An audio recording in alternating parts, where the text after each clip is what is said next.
So today, I'll come on about 3 for a live stream, shall I?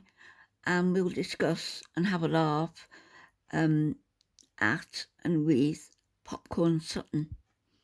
A lot of you know of him, so he doesn't really need much introduction, but I'll put this short film here for those of you who don't know. Okay? Was born October 5, 1946 in Maggie Valley, North Carolina. He grew up, lived and died in the rural areas around Maggie Valley. Sutton had a long career making moonshine and bootlegging.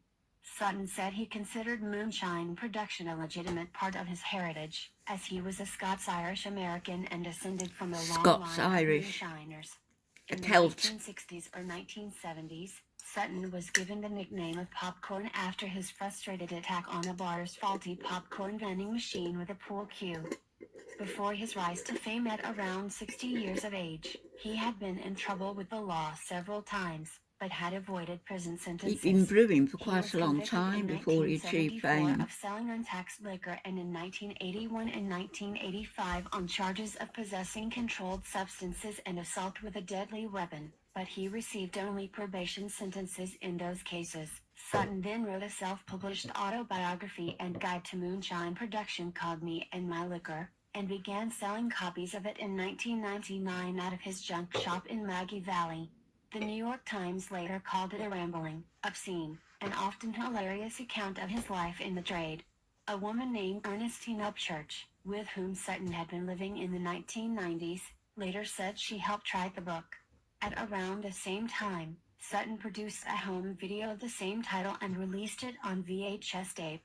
He was a short, skinny fella, who always wore his hat. That was kind of his claim to fame, his hat that he always wore.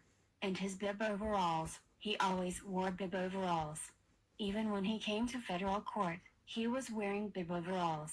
He was a friendly fellow, and of course every time you would talk to him, he would say, "Ray, I've run my last run of moonshine, I'm not gonna do it anymore, I'm just getting too old to be doing this stuff." Radio reporter Ray Snader on Popcorn Sutton, 2009. His first appearance in a feature film, that was not self-published, was in Neil Hutchison's 2002 documentary, Mountain Talk, as one of various people of Southern Appalachia featured in this film focused on the mountain dialect of the area. Sutton next appeared in another Hutchison film that would become the cornerstone of his notoriety, called This Is the Last Damn Run of Liquor I'll Ever Make. Filmed and released in 2002, the film quickly became a cult classic and over time drew the attention of television producers in Boston and New York. In 2007, a fire on Sutton's property in Parrottsville led to firefighters discovering 650 gallons of untaxed alcohol there, for which he was convicted and put on probation again by Coke County authorities.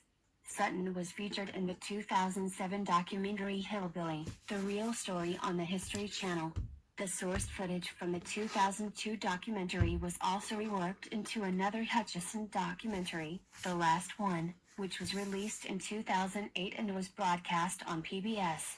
It received a 2009 Southeast Emmy Award. In March 2008, Sutton told an undercover federal officer that he had 500 gallons of moonshine in Tennessee and another 400 gallons in Maggie Valley that he was ready to sell. Big mistake. This led to a raid of his property by the ATF, led by Jim Kavanaugh of Waco Siege notoriety. In January 2009, Sutton, who had used a public defender as his attorney in the case and had pleaded guilty, was sentenced to 18 months in a federal prison for illegally distilling spirits and possession of a firearm as a felon, a .38 caliber handgun.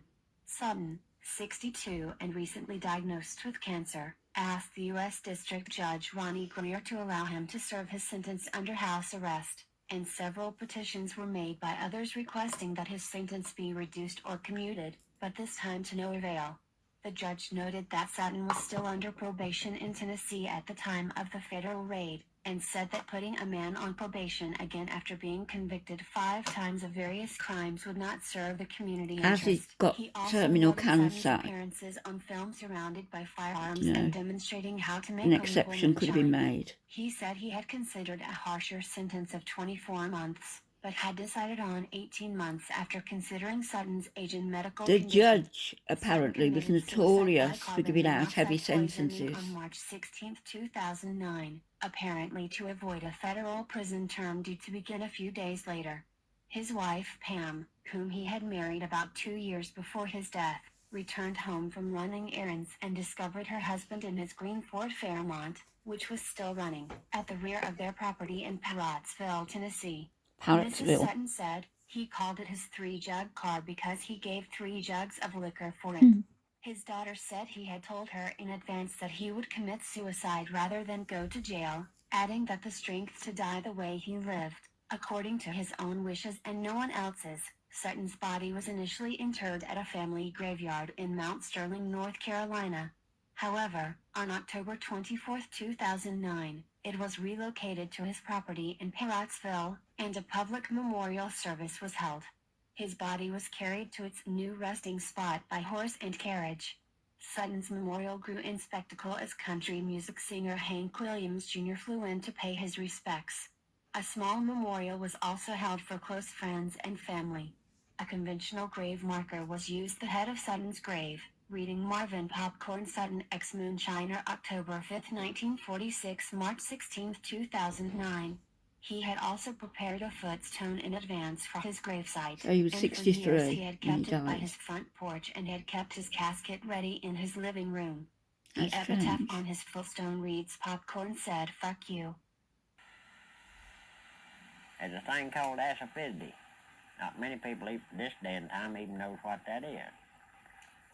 It used to come in a little round block about that big, wrapped in cellophane paper. Sounds like laundry pods. And it smelt worse than dog shit.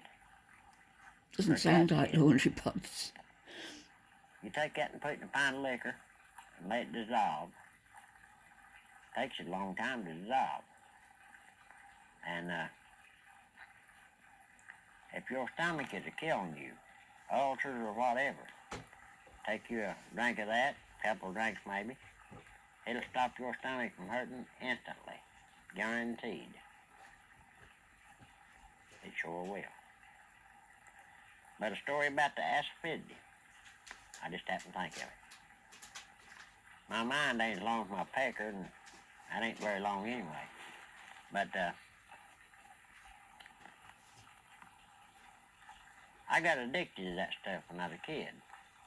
My mom used to have every time that they'd come up there to play music at the house,